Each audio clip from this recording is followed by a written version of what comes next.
Hello everybody, and welcome to Theology 101. Today we are going to look at the book of Haggai. The book of Haggai is the 37th book of the Old Testament. The Hebrew Bible has three sections: the law, prophets, and writings. The law contains the first 5 books of the Old Testament. The prophets is made up of 8 books divided into the former prophets and the latter prophets. The latter prophets include books such as Isaiah, Jeremiah, Ezekiel, and the 12 minor prophets. The writings consist of religious poetry and wisdom literature, and Haggai is part of the 12 minor prophets section of the Old Testament. Now, when I say a book is considered a minor prophet, I'm not referring to its importance, but to its length. In other words, the 12 books called the minor prophets are shorter than the major prophets. Now, the main problem for God's people during the time of Haggai was their priorities. People during Haggai's time farmed, yet their harvest was ruined by disease and disaster. Why did this happen? Because God judged them for being more concerned about their paneled houses, which is a sign of luxury, while God's house, the temple, remained in ruins. Keep in mind that the temple symbolized God's presence among his people and was the center of religious activity and community. Without the temple, there will be no place to worship God, no place to observe his feasts, celebrate holidays, or have a center for the community. But God's people let the temple remain in ruins for years because they were consumed with building up their own lives. Let me go over the historical events that led to this point. Haggai ministered during the 6th century BC, during the time of Nebuchadnezzar, the king of Babylon, who began his siege of Jerusalem in 605 BC, easily taking many of the noblemen in Israel as slaves in Babylon. Among those were Daniel and his 3 friends. And the final blow took place in 587 to 586 BC when Nebuchadnezzar sacked the city of Jerusalem and destroyed the temple that Solomon built that has stood for almost 400 years. Nebuchadnezzar's army broke apart many of the bronze objects that had been used in the temple and took the bronze back to Babylon. Also, the temple priests were taken into exile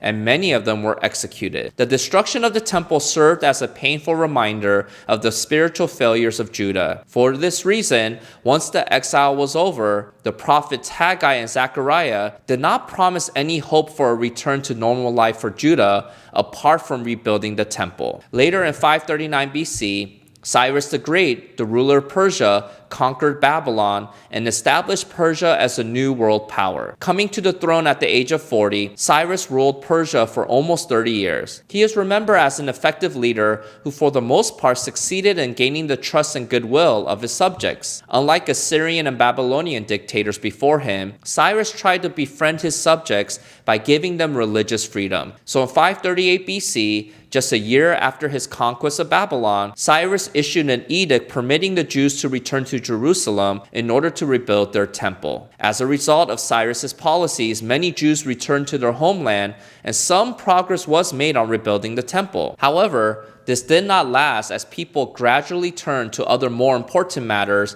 like reestablishing their homes and lives. So the rebuilding of the temple was left in the back burner for Judah for years. Later, there was a second wave of Jews returning to Jerusalem to settle during the early years of Darius, the new Persian leader. The Jews built an altar, reintroduced sacrificial rites, restored the foundation of the temple, and completed the structure by 515 BC. Darius sent word back authorizing continuation of Judah's work to rebuild their temple and even enforced the death penalty on anybody who would hinder their work. As a result of Darius's help and Haggai's ministry, the temple was finally completed on March 12, 515 BC. This leads us to the book of Haggai. Haggai's name means feast, probably because he was born during one of the great feasts, such as the Passover or Pentecost. Haggai's name does not appear in the list of the returning exiles found in Ezra chapter 2, which has led some to conclude that Haggai never lived in Babylon. It is possible that Haggai was part of the community that had grown up in Jerusalem after the rich and elite citizens of Jerusalem were taken to Babylon. Now, we don't know much about Haggai, but we do know that his ministry was very short, lasting about 4 months. Although it was short, it was very effective. So what was Haggai's message that made it so effective? Let me give you a quick overview of the message of the book. The book records 4 sermons Haggai delivered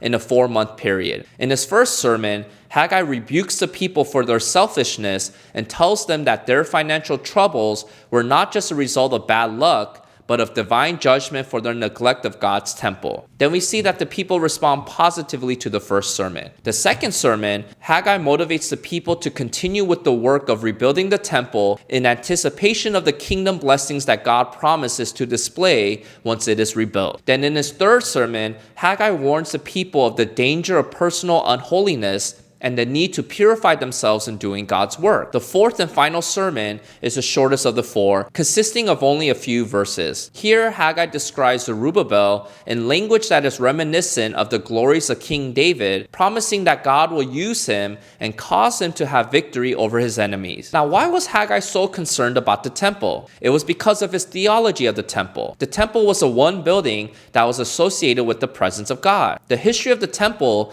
begins with the tabernacle. During the time of Exodus, when Israel was in the wilderness, the tabernacle was where God's presence resided. The 12 tribes of Israel will set up their tents in a square with 3 tribes on each side. In the center of the square will be the tabernacle to remind Israel that God's presence should be the center of their lives. Whenever they left their homes, every person in Israel will see the tabernacle and the pillar of cloud above it, which was a physical manifestation of God's presence. After Israel entered the promised land, they eventually built the temple. Solomon used the best wood, gold, and silver from the nations of the world to build this temple. Due to its central importance for the religious life of the Jewish people, it is not too much to say that for centuries, the temple helped define what it meant to be Jewish. Without the temple, it was impossible to fulfill certain basic aspects of Jewish religious life, such as the requirements of sacrifice and corporate worship. So to allow the temple to continue in ruins really amounted to a failure on part of Judah to honor God. So why didn't Judah just rebuild the temple?